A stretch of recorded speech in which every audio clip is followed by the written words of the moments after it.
It's time to explain what SeVivarte is.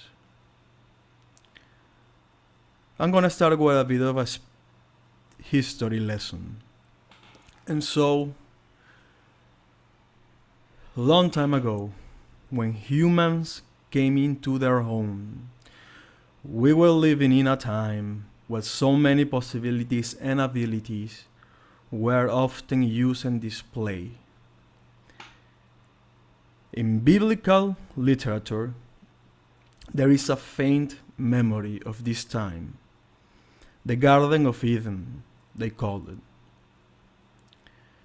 And in the garden, we live in equilibrium, dynamically, with nature and with each other. We were able to communicate with a language that wasn't from a specific place, yet everybody could understand it. A language talked to us by them. And who are them? Well, to go along with my biblical theme, angels were the ones who taught us how to communicate using this art form. And in those days, these poets, primary poetry,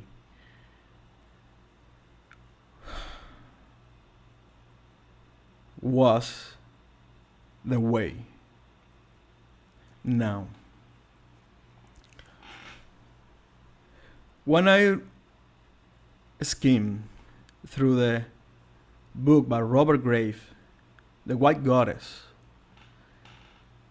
he had the sense that there is a primary poetic language before history, before culture, that came from the bones. They had the power to elevate people's souls, to cleanse their sins, and to open doors for understanding and imagination. And further, a language that was able to render realities in front of their own eyes. In the Bible, we have the passages from the prophet Zephaniah, when he says that when the messianic times come, this language shall be used once more. And it will be a pure language that anybody can understand.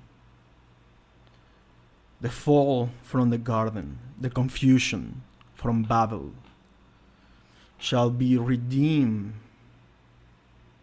by this old art form.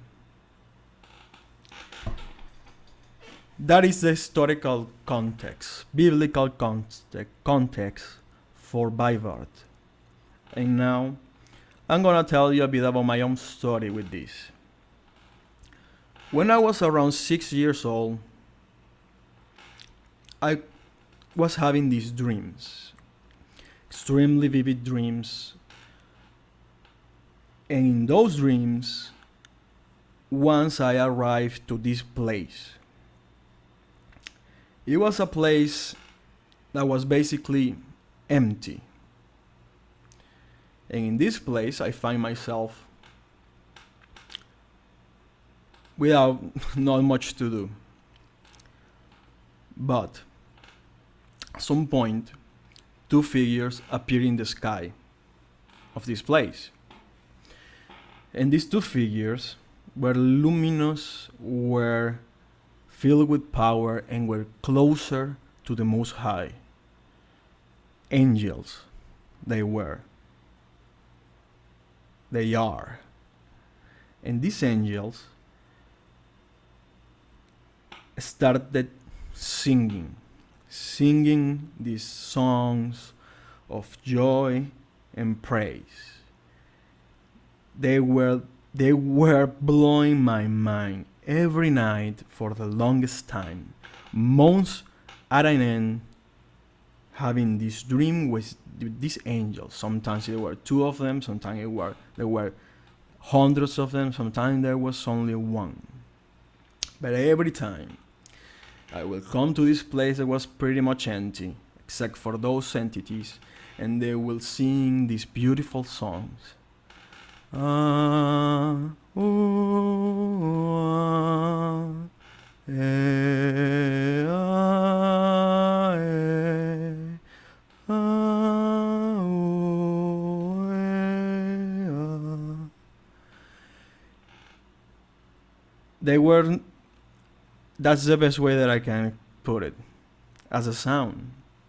But what was so mind blowing, besides from the fact that they were healing me and getting me closer to the Most High with those songs, was that they materialize in this space. They would come out with colors that I never seen in my life, with patterns that were beautiful and rapturing. Realities they were rendering with joy, with amusement. And I was in awe at this. And they were doing it every day. In my dreams, I will go to this place, new songs. They will sing with each other, not only by themselves. They will like harmonize this beat like a chorus, man, like a divine chorus. They was just producing these objects and patterns and colors and light, and they were not only aesthetically pleasing and beautiful, they were imbued with their essence themselves, with the power from God that was enabling them to produce something that we in our culture now seems just like a fantasy. Yet there is a niche. There is a vague memory that this is the alchemical dream. This is what we were born and bred for. And language, the one that I'm using right now, cannot make it justice to the magnitude of such creations and organizations. Further down the line, these angels will come near me and they will keep singing their songs. And even though they were not commanding me to do the same, they will get closer to me and they will start doing that. And when they go closer, I noticed they were sometimes moving their hands as they sing. And they were doing this beautiful thing, and of course, my admiration for this art form, well, admiration drives repetition, right? I just wanted to imitate them and try and see, and I did. I started doing my own version of this singing, and I figured out further down the line that I can do something very similar to them.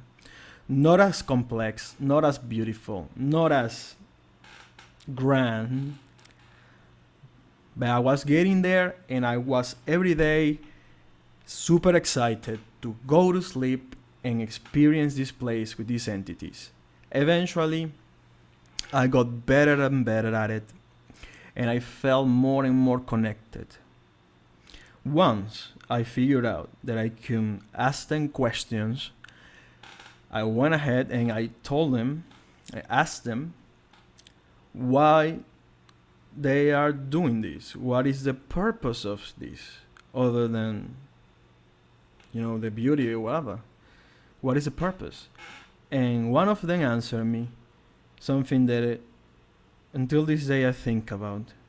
And he said, this is how we praise God.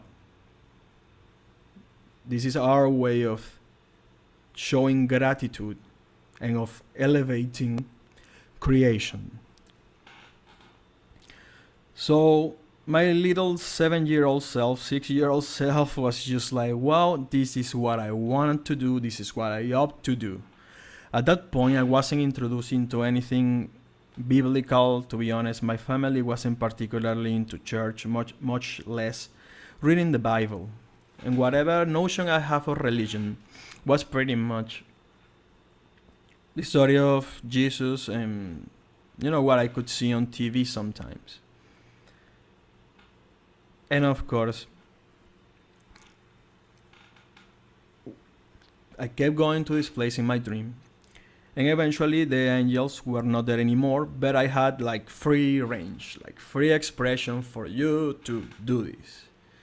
I figured out that I could do this and I will build these things, columns of light and shapes, and shape them with my voice. I could bring about what I was like paintings in the sky. Some object bring on different type of energy.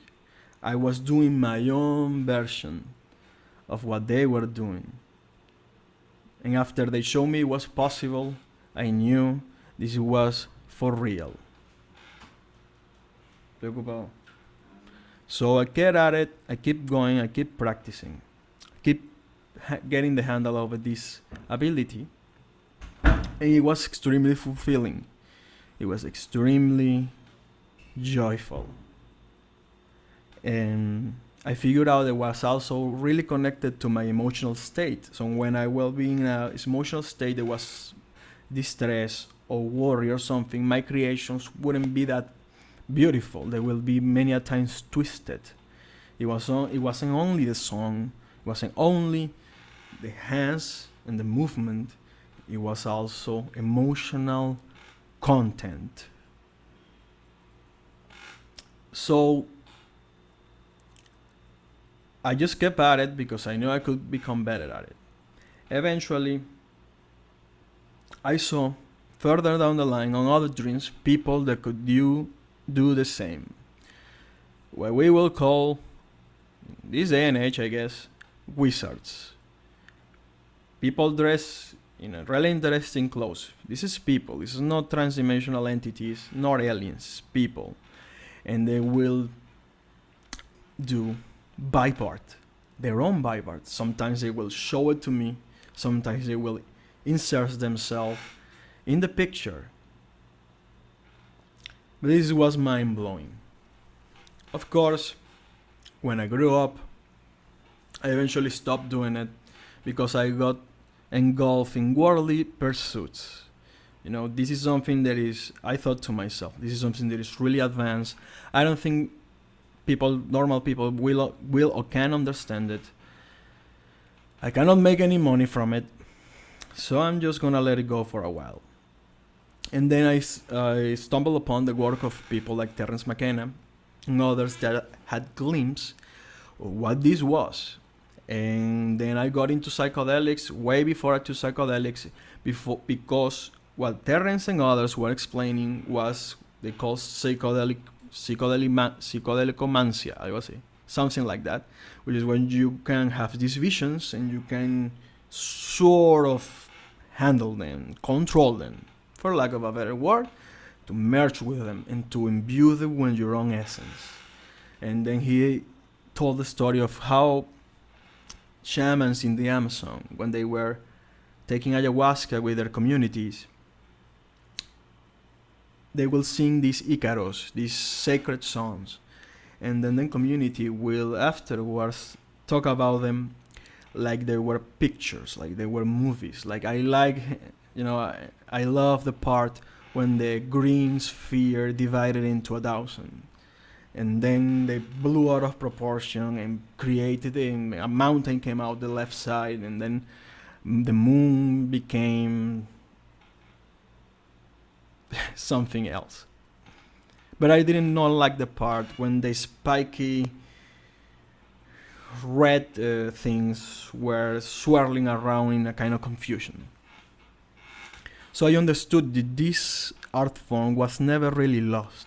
It just went underground. And practitioners of this art form were facing the same issue that I was facing, which is this is way too much for the normal individual. This will threaten the reality to such a point that they're gonna feel the need to oppose you, and we have more and more story from that. Witch hunts, wizards being accused of warlocks, being burned at the stake and accused of witchcraft, and they just spawn of Satan or something like that. So anyway, my story with this keeps going. When I turn 17, I have this massive spiritual awakening. I remember this art form like it was yesterday, and I started to do it again with more knowledge, with more maturity, right? And eventually, at the age of 22, going into 23, I went through a massive, to a really hard experience, and then this was what I was left with. For a month, I lost, in a series of months, I lost nearly everything.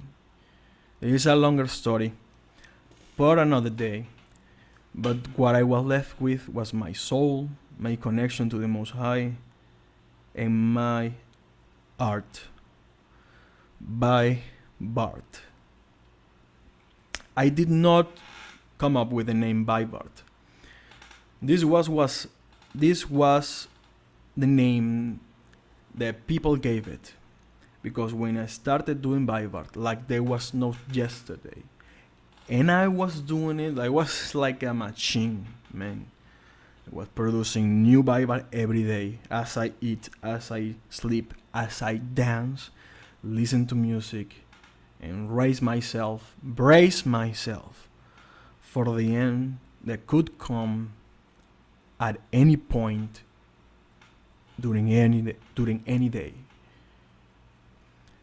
When death knocks at your door, what is important? What matters? What is worth living for? What is worth dying for? Whoever managed to find conciliation in these two answers, become one, then you will be unstoppable. Then you are gonna be given the honor of transcendence in the service of the Most High. Not for your own glory, not for your own sake, but for the sake of praising God. And I love every single minute of it. I was, for the first time, not the first time, but I was aware that if I were to die in my sleep that day, it will be all right. It will be more than worth it. That freed me. And then I heard report after report of people seeing Vivarte, my Vivarte, in their dreams. For this, I have a personal little story that I want to share with you. I never told anybody about Vivarte. I know it sounded crazy. I know it was fantasy for so many people. But months after when I got better in my health, months afterwards, I met a girl, a woman. Her name was Francesca. And she had the gift just like me. And she was going through some really hard times. I was helping her out, introducing her to the Ascended Masters.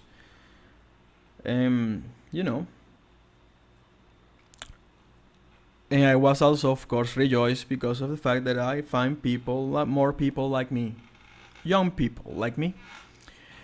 And so once I was in my room and I was doing SeVivarte. That SeVivarte in particular was, as many of them, spontaneous, listening to music. I was doing different things, right? And then I feel her presence in the room, not physically, of course. And I took the opportunity to show off a bit and was like, check this out. I started doing the thing. She didn't know about SeVivarte. I didn't go that far to try and, because even for spiritual people, this might sound far-fetched, especially for someone like her who had the gift just like me, but had denied it like many people do, which is also a great shame, because it just doesn't seem practical. Just might get you rejected and accused of all the BS that people so often accuse us. And anyway, I met her that same day at night. She comes into my house, we go in the pool, and we started shooting, chatting about whatever. And then she starts telling me, Sergio, I got to tell you something. I saw you in a dream, and I saw how you were producing this flower that bloomed, and then you were like painting the sky with all these beautiful colors, and then I saw this, and then I saw another entity, and then I saw that, and then I understood what this happened to you. And I'm looking at her like, I tried to contain my joy, and basically I understood. This was my confirmation that this is not just in my head. I already knew it, but I'm open to being wrong, and I know that I can also fool myself like everybody else. So it was nice to have this confirmation from somebody who actually has the gift as well.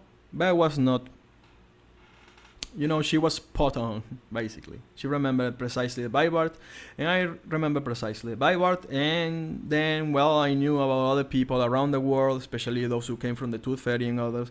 They were aware of my existence, they saw SeVivarte in their dreams, and they started connecting the dots, right? Talking about each other. Did you see, I saw SeVivarte last night. And the other one, oh yeah, I also saw it. Did you see the thing? Oh yeah, I saw that thing. And then you know what this happened? Yeah, when he inserted himself in this thing. Yeah, and when he appeared like this angelic being or whatever. Yeah. Or when I saw this thing. And of course, it became a thing. In fact, it has. This is part of it. It's the transmission of consciousness that is going on here, and I have a theoretical frame to put this. And this is in higher dimensions, you can manifest things really quickly. People who have access to those higher dimensions, especially in their dreams, through the production of their own endogenous dimethyltryptamine, they get access to those realms, and then they can tune into SeVivarte. It's like a streaming service, thing of internet, but can be reached with your consciousness gets to that point. 5th-dimensional consciousness and 6th-dimensional consciousness. And so, can everybody see SeVivarte? My parents can't. Is it all in my head? No, it is all not in my head. How many people I have been able to reach? Some of my transmissions, in particular moments in the world consciousness, when it gets elevated for many reasons, millions of people. In fact, this has become a worry for me, because you know how they say that when people might start treating you like a deity, they do to you maybe what they did to Jesus. They build a statue or something, they praise you. Well, this actually has started to happen in India. India being a very old culture, very aware of the third eye and the spiritual realms and being a monotheistic type culture, in some parts of India, they actually started to treat me like a new deity, the Lord of the swirling art form. That's how they say. And they classify me as a deva. A deva, the dancing deities of the Hindu pantheon who create, dance, and sing, right? I'm uncomfortable with that notion.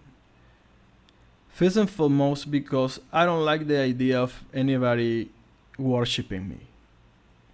I don't like the idea of anybody thinking that I'm supposed to save them or anything like that. Or that I'm supposed to be giving away free miracles or something like that. Much less that they, light candles for me or incense. It's not good. This is not good. At least I don't think so. And even though it started to happening. I don't like that thing happening. I much rather do what Sanat Kumara did to me. Hey, do not praise me. What I'm doing, my art, is my way, as the angels told me, to praising God. I get closer to God. I praise God. I feel with the spirit. And from that, this art form comes naturally, effortlessly. And anybody can do it. I'm a firm believer that in times to come, when the prophecy of Zephaniah finally finds its resolution, we will all be able to do this in the same manner that we were able to when Eden was at its peak, with the lessons of history, with the lessons from the fall. Babel and Babylon will fall, and it already started. And this will be what we are gonna be left with. That is a process. It's gonna take time. Now, SeVivarte is the art form. It's my art form. I use it as a term in these days to explain what the Ascended Masters and other people do. I am not the only one who can do it. I do think of myself at times as the best human in this density, in this reality, the best practitioner of SeVivarte. And of course, something's gonna happen also. That has already happened. It's gonna keep happening. That's from my particular art form that I like to sign sometimes, because it's like a painter or like a piece of work. Sometimes you also want to sign it, and sometimes I insert myself in the SeVivarte, and I love it also. But sometimes I purposely bring people from all over the world to witnessing, because in the same manner that I was taught, I was also want to teach other people. I cannot keep this to myself, even if it sounds crazy. And here there's gonna be a dichotomy between two camps are gonna form. Ones are gonna see me, know me, and SeVivarte in their dreams, in trance, in psychedelic states, and they will be, and they are, and will be like, look, he did it. He actually did it. He did it. He's doing it. Right? And there's gonna be another camp that is gonna listen to me right now, and they're gonna be like, oh, poor thing. He actually believed all of that. They're gonna pity me.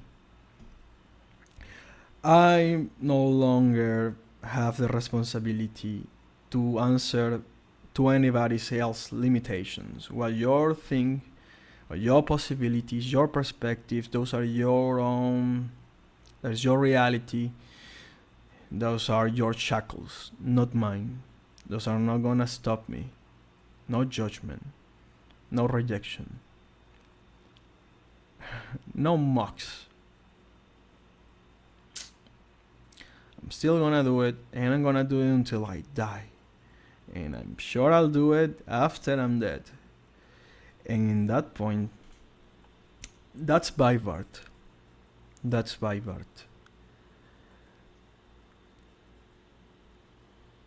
In these two camps, those who see it, remember, this is just this is a way of remembering something that we all can do, that we all have the ability, and with great ability come great responsibility. Don't use it for your own selfish purposes. Do not try to make money out of this, because I can already see people, a new type of marketing, fifth dimensional marketing. We're going to insert brands to sell things. Corruption, bullshit, this is. And if that is your intention, you won't be able to do it. And if you somehow or another are able to do it with that intention, you will be punished. Not by me, but by your own selfish, corrupt tendencies. Also, do not. I'm a human being. I'm a human, as human as they get. I might be a little bit higher in the consciousness scale, but that doesn't mean much for you, in the sense that I'm just a human. I'm sat here. That's who I am. I'm short. I'm brown. I know stuff.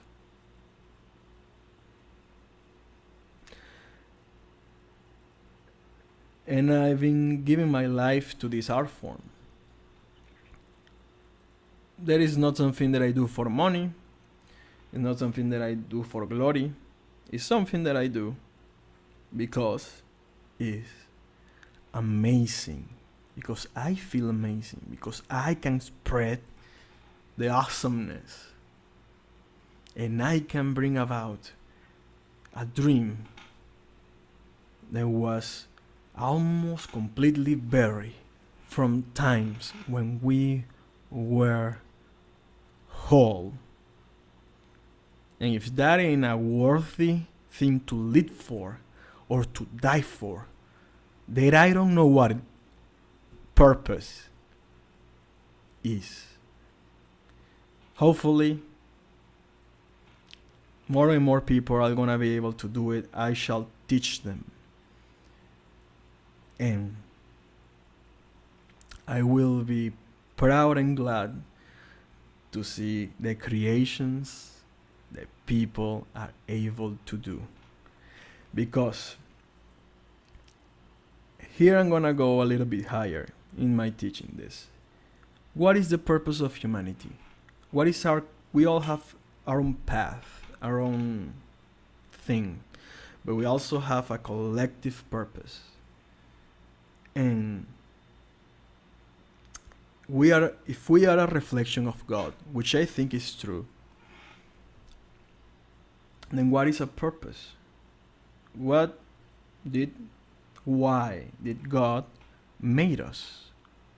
What did He made us for? Well, in my practice of SeVivarte, I understood that the Creator knows Himself through the creation. Through the creation. How does He know He is a creator? Because He created us. Because we are His creation. How do I know SeVivarte is SeVivarte? Because I made it. So, admiration breeds imitation. And in that point, do not call yourself a god. Do not let people trying and deify you, because that's can be actually counterproductive. But if you do it for the right reasons, if you learn this for the right reasons with the right intention, and you put your own spin on it, well, the future looks bright. And on that point, that is the story, an explanation of SeVivarte.